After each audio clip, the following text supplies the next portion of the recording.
Continue our conversations on the porch here at the Grand Hotel, now with Jordan Acker, partner of Goodman Acker. And as a personal injury attorney, you are, of course, seen, I guess, as part of the reason why we haven't had no-fault reform all these years.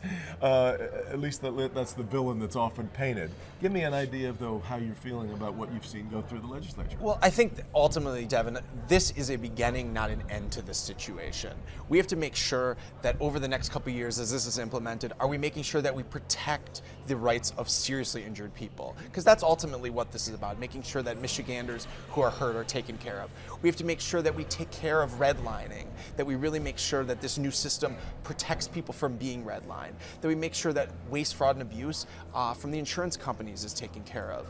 One of the big things in this bill is making sure that doctors who perform insurance company investigations have to have real medical practices. They're not just doing investigations for insurance companies. So from my perspective, it's a wait-and-see approach. We have to trust the government, make sure that they're doing the right thing, but ultimately this is just the beginning. But every other state in the country has figured this out, and we have remained either, depending on your point of view, the most expensive and wasteful state in the country when it comes to car insurance costs, or we run the best system because it's one in which people are protected.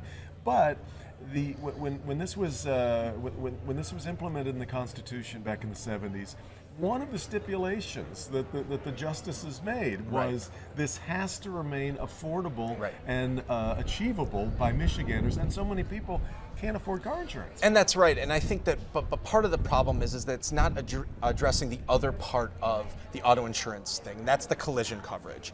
In the 1970s, we didn't have these sorts of technological things in the car. It's not replacing a bumper today isn't like replacing a bumper in 1972. You've got cameras, you've got all these other things. So you have to take care of the collision part. It hasn't been done yet, and I expect that it, as part of a future deal, Explain that. Why is it different? So collision coverage is just more expensive because you can't just replace, for example, like I said, the bumper. Isn't it the PIP that is by far and away the largest part of my bill? It's both. Okay. They both have a huge impact on your bill. And by the way, this is a big part of this, Devin, is that this isn't necessarily going to cut the collision side.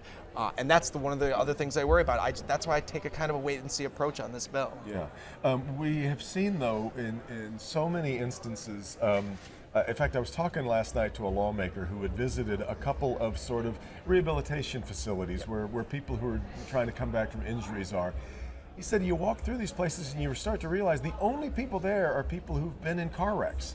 People who hurt themselves at work, for example. They can't afford to be in these kinds of places. So there really is a cottage industry that is built up in Michigan around this unlimited pile of money. There's no doubt about it, and that's why I personally never oppose having a fee schedule to keep the health insurance costs under control. And I don't think that's a particularly bad part of the bill. In fact, I'd support that part of this bill. We just want to make sure that they're getting the best quality care. One of the big things in car accidents that we don't see in any other type of injury are these severe head injuries. The current no-fault bill allows you to have a nurse case manager, something to help you go to doctor appointments, remember them if you're unable to remember anything that's going on or what medications you need to take, all of those things. These are the kinds of things that our auto insurance gave us. And it's unclear whether you'll be able to get it in the new regime.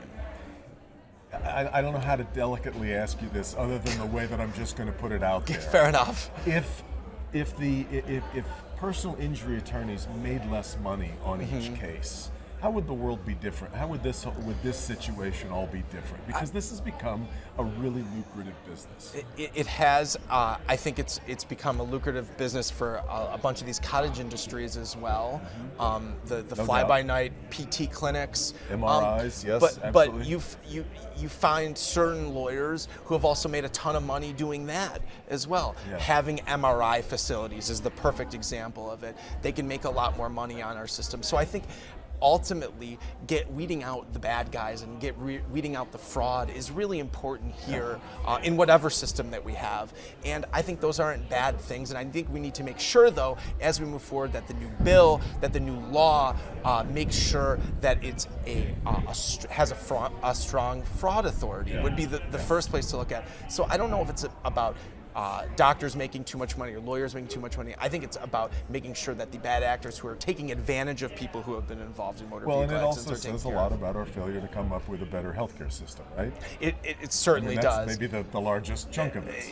It certainly does, and it is a reflection on our country as a whole that the people who get the best healthcare coverage are people in auto accidents. That we don't feel that way about everybody. In fact, I've heard this from doctors and hospital executives who have admitted to me that the better treatment comes for people who come off the street who are hit by a car versus if they were out in the street because they had a drug overdose or they had frostbite or something out there. And that is a sad reflection, but it's ultimately one that's going to require larger changes than just fixing this no-fail bill. And lastly, I would be remiss if I didn't. It's the first chance that we've had to sit down and talk with you since you've become a regent at the University of Michigan. Yes. How's that going so far? Because you walk right in and all of a sudden you're dealing with a coaching crisis.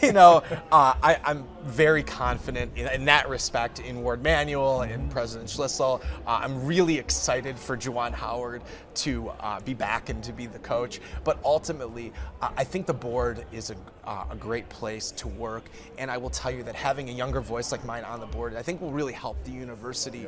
I can relate to students in a way that maybe some other folks can't. And I think it's really good. And by the way, the students are way more willing to come up to me and tell me how they feel than any other way around. I've learned that one real quickly. Well, that's probably good. They view me as one of their peers, and I think that's a really great thing. And I'm looking forward to serving. And hopefully, no more coaching changes. I think we're good. For a little while. Yeah, exactly. Good talking to you, Jordan. All right, thank you so Thanks much, very Devin. Jordan Acker, a partner at Goodman Acker, and we'll continue our coverage here from the Mackinac Policy Conference on Click on Detroit.